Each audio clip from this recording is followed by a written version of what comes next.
अस्सलाम वालेकुम एवरीवन, क्या हाल है, कैसे हैं आप सब लोग। उम्मीद है कि आप सब लोग बिल्कुल ठीक और खैर आफियत से होंगे और अल्लाह ताला आपको इसी तरह खुश हंसता बसता अपने घर में शाद और आबाद रखे। तो आज जो है मैं आप लोगों के साथ क्या शेयर करूँगी वो मैं आपको बताती हूँ। आज जो है ना कैमरा मैंने अपने हाथ में पकड़ा हुआ है और थोड़ा सा मुझे मुश्किल हो रहा है वीडियो शूट करने में।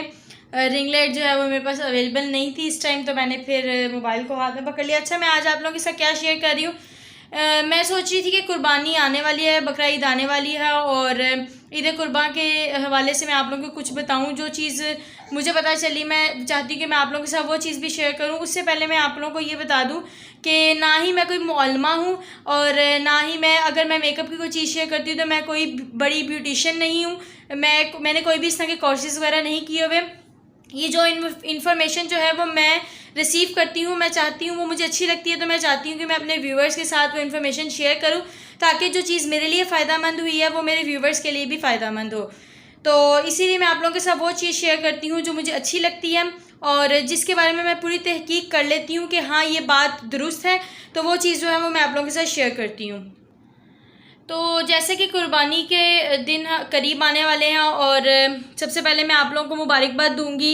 जिलहज का चांद नज़र आ चुका है और उसकी मुबारकबाद आप सबको मैं दूंगी और बहुत ही बरकत और बड़ा ही अजीम महीना जो है वो शुरू हो गया है और हम लोगों ने हज़रत इब्राहीम अलैहिस्सलाम की सुन्नत को जो है वो पूरा करना है। अल्लाह ताला हम सबको तौफीक अता फरमाए कि हम बखूबी जो है उस सुन्नत को पूरा करें और हमारी कुर्बानी जो है अल्लाह ताला की बारगाह में कबूल हो। तो ये है कि मैं आप लोगों के साथ आज कुर्बानी के कुछ वजूब की शराइत में आप लोगों के साथ शेयर करूंगी और वजूब की शराइत में मैं आप लोगों को बताऊंगी कि किस किस पर कुर्बानी फ़र्ज़ होती है। असल में हम लोगों को पता ही नहीं होता कि हम लोग पे कुर्बानी फ़र्ज़ है। हम लोग ना घर में एक ही बंदा, हमारे अब्बा जान जो होते हैं वही शुरू से हमने तो ये देखा कि अब्बा जान है तो वो कुर्बानी कर रहे हैं। आप लोग के घरों में भी इस तरह ही होता होगा कि जो वालिद होते हैं हमारे या बड़े जो सरबरा होते हैं सिर्फ वही कुर्बानी कर रहे होते हैं और बाकी हम सब जो है हमें कुछ नहीं पता होता कि हमने भी कुर्बानी करनी है या हम पर कुर्बानी फ़र्ज़ है या नहीं है।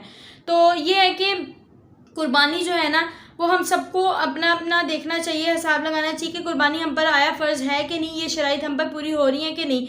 अच्छा, कुर्बानी मैं आपको बताती हूँ कि कुर्बानी किन पर फ़र्ज़ है।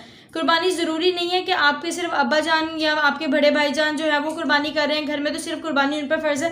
कुर्बानी आपकी वालदा पे भी फ़र्ज़ हो सकती है, कुर्बानी आप पर भी फ़र्ज़ हो सकती है। कुर्बानी हमारे घर में 9-9 10-10 कुर्बानियाँ जो है वो निकल रही होती हैं, लेकिन हम लोग क्या कर रहे होते हैं, हम इल्म की कमी की वजह से सिर्फ एक कुर्बानी कर रहे होते हैं। हर साल हम एक कुर्बानी कर रहे होते हैं, हमें पता ही नहीं होता कि हमारे घर में कितने सारे अफराद हैं और सब पर कुर्बानी जो है वो फ़र्ज़ है। तो उसके बारे में मैं आप लोगों के साथ जो है आज कुछ वजूब की शराइत शेयर करूँगी कुर्बानी के। उसमें मैं आप लोगों को सबसे पहले बताती हूँ कि हर बालिग आकिल मर्द औरत पर जो है कुर्बानी फ़र्ज़ होती है और जो हमारे फुक़हा हैं वो तो यही कहते हैं कि हर बंदा जो है वो अपना अपना हिसाब करे कि उसके पास कितनी मालियत है और क्या उसके पास जो है वो चीज़ें हैं जो उसकी ज़रूरत ज़िंदगी से ज़्यादा हैं, उन पर उसकी कुर्बानी फ़र्ज़ होगी। ठीक है, तो अच्छा ये है कि हम लोगों को ये देखना चाहिए कि जिसके पास इतना माल है कि जो उसकी ज़रूरत ज़िंदगी से ज़्यादा है तो उस बंदे पर कुर्बानी जो है वो फ़र्ज़ हो जाएगी। और ये हम लोग किस तरह हिसाब लगा सकते हैं, जिसके पास 52.5 तोला चांदी के बराबर पैसे हो, रकम हो, या उसके पास उसके मालियत के बराबर अशिया हो या कोई भी इस तरह की चीज़ हो, जिस तरह से हमारे पास दुकानें होती हैं हमने वो किराए पे दी होती हैं, या हमारे पास कुछ इस तरह का माल पड़ा होता है जो हमारी ज़रूरत ज़िंदगी से ज़्यादा होता है और अगर हम उसकी मालियत देखें तो वो हमारे 52.5 तोला चांदी से ज़्यादा बनती है। और ख़वातीन स्पेशली जो ये समझती हैं कि हम पर कुर्बानी फ़र्ज़ ही नहीं है, मैं भी उनमें शामिल थी, मुझे भी यही लगता था, लेकिन जब से मुझे इस चीज़ का पता चला है तब से जो है मैंने इस पर और रिसर्च की और मैंने देखा कि हाँ हम लोगों पे भी कुर्बानी फ़र्ज़ होती है। वो किस तरह से कि ख़वातीन जो हम लोग जब शादियाँ होती हैं हमारी बच्चियों की तो हम उनको कुछ जेवर देते हैं, हर माँ बाप जो है अपनी बच्ची को कुछ जेवर देता है। ठीक है, तो ये होता है कि हम लोग जेवर जब तक तो हमारी शादी नहीं होती और वो जेवर हमारे माँ बाप के पास है तो वो हमारे माँ बाप की मालियत में होगा, लेकिन जब बच्ची की शादी हो जाती है तो वो जेवर जो है वो बच्ची की मालियत में आ जाता है, तो वो बच्ची की मालियत में ही गिना जाएगा। बच्चियाँ क्या कहती हैं, जी जेवर आ गया हमारे पास, वैसे तो वो कहती हैं कि ये हमारा है, लेकिन जब हम लोग ज़कात की बात करते हैं या जब हम कुर्बानी की बात करते हैं तो हम कहते हैं जी नहीं वो तो हमारे शोहर का है, लेकिन जब शोहर हमसे मांगे अपनी ज़रूरत के लिए तो हम कहते हैं जी जेवर तो हमारा है। तो ये हम लोग जो डबल क्रॉसिंग करते हैं इसको हम लोग को ज़रा सोचना और देखें कि अगर हमारे पास 1 तोला जेवर है तो उसकी मालियत तकरीबन 52.5 तोला चांदी के बराबर हो जाती है, तो हम पर कुर्बानी फ़र्ज़ हो जाती है। हमारे पास कुछ इस तरह की चीज़ें पड़ी हुई, देखें कुछ होती हैं हाजाते असली। तो हाजाते असली में ये है कि हम घर में चीज़ें इस्तेमाल करें, खाने पीने की चीज़ें हैं, हमारी ज़रूरत की चीज़ें हैं, जिस तरह हमारे चारपाई, बेड, एसी या फ्रिज, कूलर, ओवन, जो हम ज़रूरत ज़िंदगी में अपने इस्तेमाल करते हैं, ये हमारी हैं हाजाते असली। तो हाजाते असली पर की जितनी भी मालियत हो उस पर कुर्बानी का कोई हिसाब किताब नहीं होगा, कोई फ़र्ज़ नहीं होगा। लेकिन बहुत सी ऐसी चीज़ें, जिस तरह कि हमारे पास मकान है हमने किराए पे दिए हुए हैं, या दुकानें हमने किराए पर दी हुई हैं, या फिर हमारे पास कोई ऐसा घर है जिसके 2 कमरों में तो हम 2 कमरे तो हम इस्तेमाल कर रहे हैं, लेकिन 2 कमरे जो है वो हम इस्तेमाल नहीं कर रहे, और अगर उसकी मालियत देखी जाए तो वो जो है 52.5 तोला चांदी से ज़्यादा होती है, तो हम पर कुर्बानी फ़र्ज़ होगी। तो छोटी छोटी इसकी चीज़ें हैं जो हमें सीखनी चाहिए अपने उलमा इकराम से। और देखिए, जब भी कोई दीनी चैनल लगा होता है, हम क्या करते हैं, हम या तो चैनल बदल देते हैं फटाफट, या हम टीवी ऑफ कर देते हैं। बाकी फिल्मों के चैनल, ड्रामों के चैनल और गेम्स शो के चैनल्स वगैरह हम लोग वो 2-2, 3-3 घंटे देख लेते हैं। लेकिन जहाँ पर आती है ना बात इस्लामिक चैनल की, या इस्लामिक पॉइंट ऑफ व्यू से कोई बंदा बात कर रहा होता है, तो वहाँ पर हम लोग उसकी बात बिल्कुल सुनना नहीं चाहते। तो हम लोगों को अपने उलमा इकराम से हमें उनसे ये चीज़ पूछनी चाहिए और बाकायदा सवाल करना चाहिए कि आया कि हमारे पास इतनी चीज़ें हैं, हम पर कुर्बानी फ़र्ज़ है कि नहीं। हर बंदे को जो है अपनी अपनी तरफ से हिसाब लगाना चाहिए कि उसके पास कितना माल पड़ा हुआ है। किसी के पास जो है जेवर है, नकद रकम पड़ी हुई है, या किसी के पास इस तरह की जायदाद है, तो उन सब चीज़ों पर जो है कुर्बानी हमें फ़र्ज़ होगी। अच्छा, कुर्बानी के कुछ शराइत हैं कि किन किन लोगों पर कुर्बानी जो फ़र्ज़ है। मुसलमान होना, और सबसे पहली शर्त है कि इंसान मुसलमान होना चाहिए, तो उस पर कुर्बानी फ़र्ज़ होगी। काफिर पर कुर्बानी फ़र्ज़ नहीं है, ठीक है। दूसरी बात कि आकिल और बालिग शख्स पर कुर्बानी फ़र्ज़ होती है, नाबालिग पर कुर्बानी फ़र्ज़ नहीं होती। नंबर 3 कि वो पागल और मजनून पर कुर्बानी फ़र्ज़ नहीं होती। आप अपने मतलब बिल्कुल ठीक होने चाहिए, होशो आवाज़ में होने चाहिए, चाहे बालिग है। आखिर अगर कोई पागल या मजनून है, चाहे वो बालिग भी है, लेकिन उस पर कुर्बानी फ़र्ज़ नहीं होगी, ठीक है। तो ये कुछ शराइत हैं कुर्बानी की।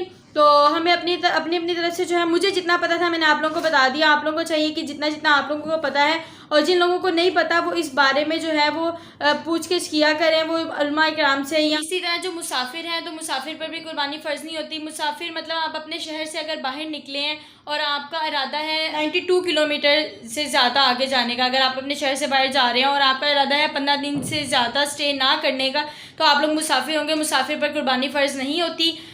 कुछ ये बातें थी जो मुझे पता थी और मैंने आप लोगों से शेयर कर दी हैं, और उम्मीद है कि आपको मेरी बातें अच्छी लगी होंगी। चलें जी, मेरे चैनल को सब्सक्राइब कर दें और मेरी वीडियो को लाइक भी करें एंड शेयर भी किया करें वीडियो को, ताकि ज़्यादा से ज़्यादा लोग जो हैं वीडियो को देख सकें, और अगर उनको इन्फॉर्मेशन अच्छी लगे तो वो भी चैनल को सब्सक्राइब करें। अच्छा जी, ये है कि जो मालूमात मुझे पता थी वो मैंने आप लोगों के साथ शेयर कर दिया, और जो कुछ रह गया होगा आप सबको अपनी अपनी तरफ ना, हम सबको जो है वो ये कोशिश करनी चाहिए कि हम लोगों को अपने पास जितने भी हमारे आलिम लोग हैं, जो जिन्होंने मतलब बाकायदा इनके कोर्सेज़ किए हुए हैं, जो मुफ्तियान इकराम है, हम लोग को उनसे पूछने चाहिए इस तरह के मसाइल के आया कि हम पर कुर्बानी फ़र्ज़ होती है कि नहीं होती, और हमें देखना चाहिए। अच्छा, मैं एक बात बताना आपको भूल गई कि अगर आप लोगों ने किसी को कर्ज़ दिया हुआ है तो उस पर भी वो भी आपकी ही मालियत में शामिल हो रहा है, आपकी मलकियत में शामिल हो रहा है, ठीक है, क्योंकि उन्होंने आपको वापस करना है, तो उस पर भी आप कुर्बानी आप पर वाजिब हो जाएगी। अच्छा, ये है कि आप लोगों ने अपने तमाम माल का जो है वो हिसाब करना है कि आपके पास कितनी जायदाद है, कितनी सोना पड़ा हुआ है, कितने पैसे पड़े हुए हैं, हर चीज़ का आपने हिसाब करना है। उसके बाद आप लोगों ने अपनी ज़रूरियत की जो उसमें चीज़ें हैं, जिस तरह आप लोगों ने कोई इंस्टॉलमेंट पे करनी है उस मंथ में, या बच्चों की फ़ीस जिस तरह पे करनी होती है, या हम लोगों ने कोई बिल पे करना है, किराया पे करना है, उस सब को अंदर से निकालना है। उसके बाद जो आप लोगों के पास पैसे बच जाते हैं उस पर आपने देखना है कि क्या उसकी कीमत 52.5 तोला चांदी के बराबर बन रही है। अगर उसकी कीमत 52.5 तोला चांदी के बराबर बनती है तो आप पर कुर्बानी वाजिब हो जाएगी, और वो आप लोगों को जो है वो लाजमी तौर पर अदा करनी होगी। अच्छा, एक और चीज़ कि हम लोग क्या करते हैं कि कुर्बानी लेकर आते हैं और हम लोग कहते हैं कि ये हम लोगों ने नबी अकरम सल्लल्लाहु अलैहि वसल्लम के नाम की कुर्बानी कर दी। देखिए, आका सल्लल्लाहु अलैहि वसल्लम के नाम की जो हम कुर्बानी करते हैं वो नफली कुर्बानी होती है, और बहुत अच्छा जज्बा है ये जो करना चाहते हैं। लेकिन पहले आप लोगों पर अगर कुर्बानी वाजिब है, आप लोगों पर कुर्बानी करना बनती है, तो पहले आप अपनी कुर्बानी करें, और अगर आप लोगों को इस तरह का शौक़ है तो आप फिर 2 कुर्बानियाँ करें। आप लोग अगर गाय में हिस्सा डालें तो 2 हिस्से डालें, ताकि एक हिस्से में आप लोग अपनी वाजिब को अदा करें, अपने फ़र्ज़ को अदा करें, और दूसरा हिस्सा जो है आप नफली इबादत करें अगर नबी अकरम सल्लल्लाहु अलैहि वसल्लम के नाम की या किसी और के नाम की, आप अपने वालिद वालदा के नाम की करना चाहते हैं, किसी के भी नाम की करना चाहते हैं, तो वो आप इस तरह से करेंगे। ठीक है, पहले आप अपना जो फ़र्ज़ है वो अदा करेंगे, उसके बाद आप किसी के भी नाम की कुर्बानी करेंगे। और जितनी मालूमात मुझे थी वो मैंने आप लोगों तक पहुंचा दी है, और उम्मीद है कि आप लोग जो है इसके बारे में और रिसर्च करेंगे और जानेंगे कि किस किस पर जो है वो शराइत वाजिब होती हैं कुर्बानी की। जी, अल्लाह ताला आप सबका हामी और नासिर हो, और अल्लाह ताला जो है सबके लिए आसानियाँ पैदा करे और हमारी कुर्बानियों को कबूल फरमाए। उम्मीद है कि आप लोगों को मेरी आज की बात जो है अच्छी लगी होगी। तो मिलते हैं इंशाल्लाह नेक्स्ट व्लॉग में एक और अच्छी बात के साथ। तब तक के लिए मुझे इजाज़त दें। अल्लाह हाफ़िज़।